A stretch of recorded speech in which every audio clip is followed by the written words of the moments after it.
안녕하세요, 김영준입니다. 여러분 추석 명절 잘 보내셨습니까? 코로나 때문에 온 집안 식구들이 다 모이지는 못했을 겁니다만은 그래도 가까운 친척들, 가족들과 즐거운 명절 되었을 거라고 믿습니다.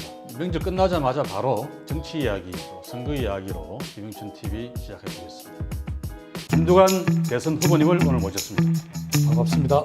고맙습니다. 그야말로 경남 남해 시골 사람입니다. 이제 전놈입니다. 정치인 김두관에 대해서 잘 이해하고 그래서 내가 설레는 마음으로 미팅을 하겠다 했는데 이거를 보는데도 소식이 없어서 고향 소식을 볼 수 있으니 반가웠어요. 김두관 선배의 모델은 아닌데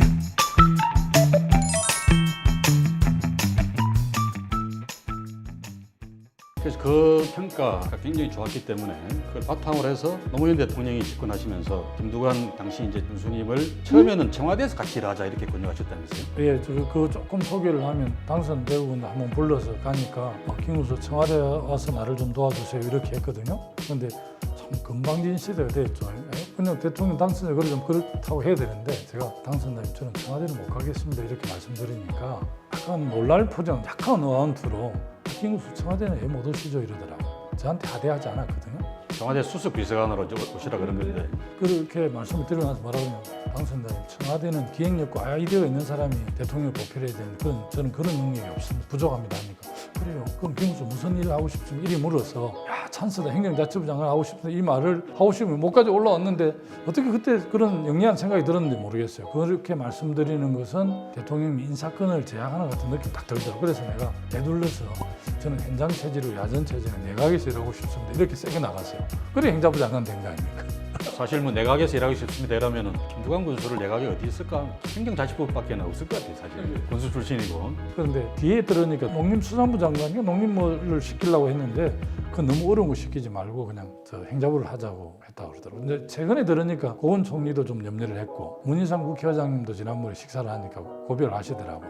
김 장관이 미워서가 아니라 시골 군수밖에 안 한 경력을 이 옛날 같으면 앞에 정부는 내무부하고 총무처를 합하는 부처가 행정자치부인데 이걸 어떻게 맡겠냐 이래가 나이 많으신 분들이 걱정인데 노무현 대통령은 이제 그런 게 뭐 중요하냐. 이 노무현 참여정부의 행정자치부는 옛날같이 군림하는 부처가 아니고 지방정부를 도와주는 도우미 부처, 지원부처니까 김동완 군수 때 도에 가서 중앙부처 가서 억수로 갈세받고 많이 힘들었을 텐데 그런 경험을 살려서 육지사지로 하게끔 하는 거니까 지방자치도 강화시키면서 중앙행정도 좀 개혁을 하는 그런 이중의 미션을. 노무현 대통령이 아니었으면 제가 행정자치부 장관 할 수가 없죠. 시골 군수가 옛날 행자부나 내무부에서는 제일 아래쪽에 가장인데 가장들이 군수를 했거든요. 도저히 고건 총리의 의식으로 보면 더더욱이 이해가 안 되는 거죠. 옛날 내무부 출신들이 생각할 때는 도저히 상상이 안 되는. 그래서 걱정도 많이 했는데 제가 이제 행자부를 7개월밖에 못했습니다만 장관 평가에서 그래도 1위를 했거든요. 잘 알려지지 않았지만 근데 제가 성실하게 했습니다. 예, 그래서 이제 행정자치부 장관을 끝내고 긴 정치 방학에 다시 들어가는 거죠. 네, 그렇습니다.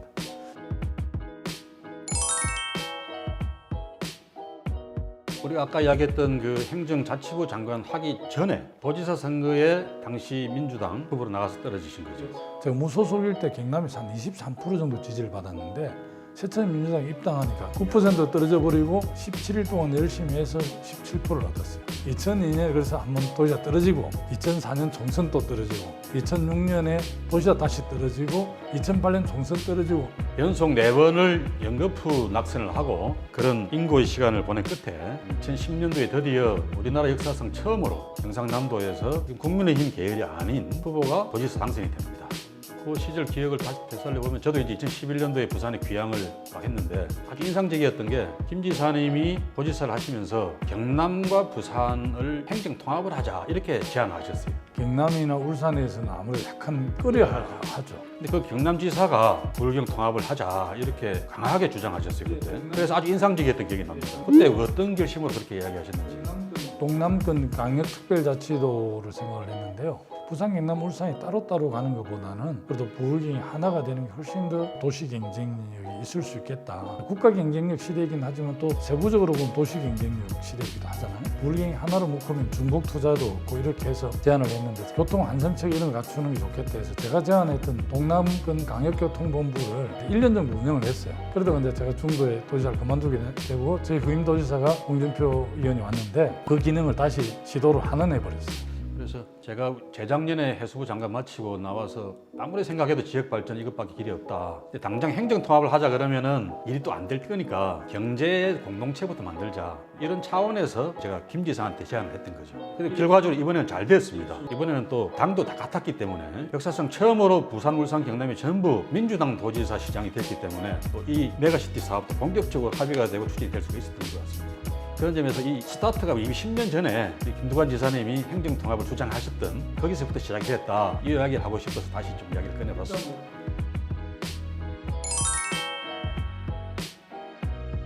자, 여기서 조금 이제 가벼운 이야기로 다시 돌아와 보겠습니다. 가볍지만 아주 중요한 얘기입니다. 지금 사모님, 부인을 만난 게 몇 살 때 만나셨습니다? 처음 본 거는 제가 고2 때고 제 아내 될 사람이 중3 때 우리 동네에 자기 이모집이 있어서 왔을 때 그걸 처음 봤고 그래서 이제 그때 봤는데 제가 아까 영주에서 전문대 마치고 동아대학을 편입했는데 동아대 오니까 부산에 직장 생활하고 있더라고요. 그래서 사실 한 10년 정도를 사귄 셈인데 만나기에는 20번이 넘지 않을 겁니다. 그래서 내가 30살, 아내가 28살 때 그냥 나도 노총각, 노처녀 뭐 이렇게 해서 처음에는 본격적인 연애를 안 하셨는가 보다. 그죠? 제가 워낙 친구들을 좋아해서 연애보다는 친구가 더 중요한 좀 별난 청년이셨네요. 자기도 그렇게 생각하고 이제 제가 이제 중간에 사회운동에 눈을 뜨면서 나는 그런 일을 해야 되기 때문에 아마 가정 문제는 당신이 좀 이렇게 책임을 져야 될 거다 이런 이야기를 내가 그야말로 세뇌시키듯이 집사람한테 이야기를 많이 했거든요. 그런데 집사람 그렇게 받아들였다 하더라 나중에 이야기하는데. 자, 이 뭐 연애에 별로 열심도 없고 나를 열심히 돈을 벌여서 잘 먹여 살려주겠다는 말도 안 하고 나는 오히려 뭐 세상을 위해서 일할 거니까 고생을 각오하라 이러는 사람을 왜 안 걷어차고 결혼하셨는지 난 참 그분이 굉장히 귀중한 분이시다. 정치인의 아내라는 게 참 힘든 일이거든요. 대한민국에 제일 뭐 시원찮은 사람이라 그러잖아. 어리석은 사람이 정치인 아내를 안 합니까? 정치인의 남편도 참 힘든 자리일 것 같아요.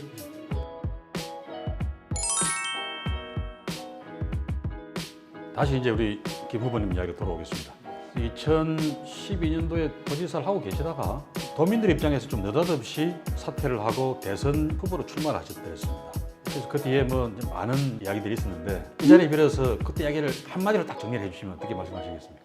2010년에 이제 야권의 최초의 도지사가 됐고 도정을 제가 잘하고 있었거든요. 도지사가 1년 지남쯤 나니까 뭐 대한민국에 내노라는 참 어른들이 와서 이런저런 이야기도 하고 강주 전남의 동지들도 와서 이렇게 권유를 하는데 그 당시 박근혜 후보를 꺾을 수 있는 야권의 단 한 장의 필승 카드가 김두관 지사라고 자꾸 이야기를 하더라고요. 그래서 처음에는 무슨 그런 말도 안 되는 소리 하냐고 내가 그렇게 했는데 서울 사람들이 와서 자꾸 그렇게 이제 부추기는 겁니다. 진짜 나밖에 없나 이런 생각이 들면서 마음이 바뀌더라고요. 그렇게 나가게 됐는데 어떤 분들은 도지사직을 가지고 나가서 대선 후보가 되면 대선 후보하고 떨어지면 도지사를 복귀하라는데 제 성정이 두 손에 떡 들고 이기면 대선 후보 지면 도지사 한다는 게 내 양심이 허락하지 않아서 내 딴에는 결단했는데 그 이제 저를 어려운 여건에서 최초로 도지사 시킨 도민들 입장에서 너무나 뭐 괘씸한 일이죠. 그래서 뭐 350만 경남 도민들에 많은 상처를 드렸고요. 제가 뭐 경남을 방문할 때마다 사죄를 했지만 지금도 그때 그 괘씸함 때문에 곁을 안 내주는 분들이 많이 있고요. 뭐 제가 또 평생 정치를 잘해서 갚아도 못 갚을 겁니다. 그러고 나서 이제 경선에 실패를 하고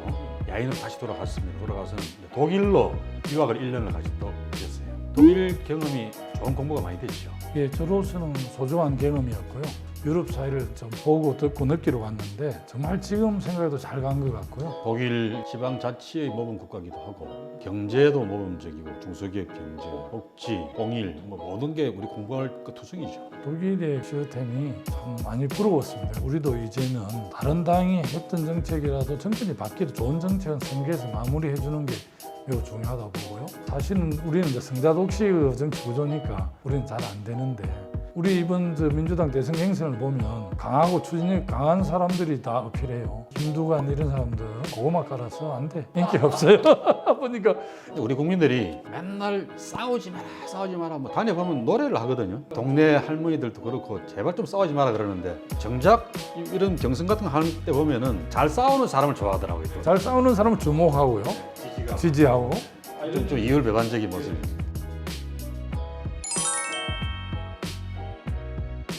하여튼 약간의 여담이고요. 김 후보님이 독일 유학 이후에 야인 생활 하시다가 2016년 총선에 경기도 김포시 신도시가 많이 되고 있는 지역이죠. 그 김포시에 가서 전혀 낯선 동네인데 민주당 후보로 나가서 당선이 덜컥 되셨어요. 그때 참 고생도 많으셨다고 제가 들었는데 어떻습니까? 김포가 이제 과거에는 굉장히 보수적이었는데 신도시가 개발되면 대거 젊은이들이 들어와서 지금은 더불어민주당이 굉장히 좋은 지형이 됐습니다. 초창기는 고생을 좀 했는데 김포 분들이 저 어려울 때 받아줬기 때문에 거기 부담이 됐지만 저는 사실 내심으로는 또 고향에 오고 싶은 마음도 좀 있었고 김도갑이 부족한 사람이지만 역사에 쓰임이 있으면 양산 시민들 나를 품어줄 거고 없으면 내칠 거다. 그럼 내치면 뭐 내가 부잣집 아들같이 이렇게 생겼지만 고생하고 여기까지 왔는데 그냥 쉬고 고향 가서 그냥 내 생을 보내거나 그래는 또 덜컹 또 양산 시민 받아주시는 바람에 그것도 운명인 줄 알고 또 이렇게 출마를 했는데 지금 이러고 있습니다. 남해 군은 저쪽 끝이고 양산을은 경상남도의 동쪽 끝이고 끝에서 끝으로 이제 와서 경상남도를 횡단을 하신 겁니다. 그러면서 양산을 분들도 우리 국회의원으로서 일을 좀 더 해주시면 하는 그런 바람도 있을 건데 그런 점에서 이번 경선 도전 자체도 양산을 입장에서도 오히려 더 큰 정치를 만들어내는 그런 과정이라고 생각이 듭니다.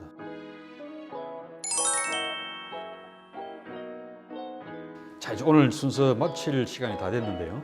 마지막으로 다시 이제 대선으로 돌아가서요. 김두관 후보님이 만들고 싶은 대한민국 어떤 나라 만들고 싶으십니까?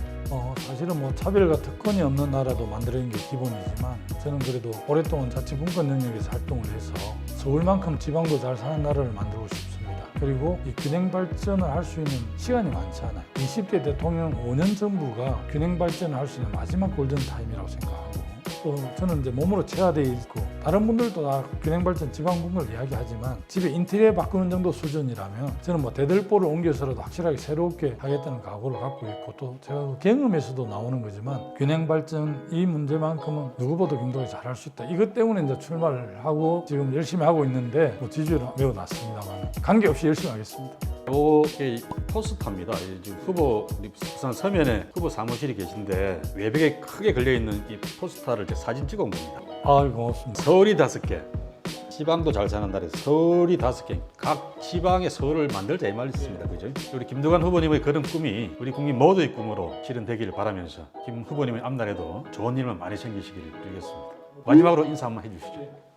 부산 시민 또 경남도민 울산 시민 여러분 불경이 하나의 메가시티가 돼서 정말 방금 우리 김영춘 장관이 말씀하신 것처럼 홍콩, 싱가포르를 능가하는 동북아의 중심 도시로 성장 발전할 수 있도록 함께 노력하겠습니다. 저도 최선을 다하겠습니다. 수도권 분들한테도 한 말씀. 예. 대한민국의 지금의 중심은 서울인데요. 서울은 이미 뭐 글로벌 경제 중심 도시가 되었습니다. 그래서 서울이 좀 중심이 돼서 대한민국이 함께 이렇게 잘 살 수 있도록 수도권에 계신 분들이 많이 배려하고 응원해 주시기 바랍니다. 예, 고맙습니다.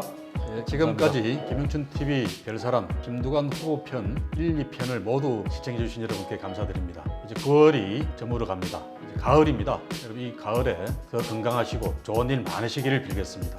저는 10월에 다시 찾아뵙겠습니다. 고맙습니다. 구독, 좋아요, 알림 설정까지 해주이소.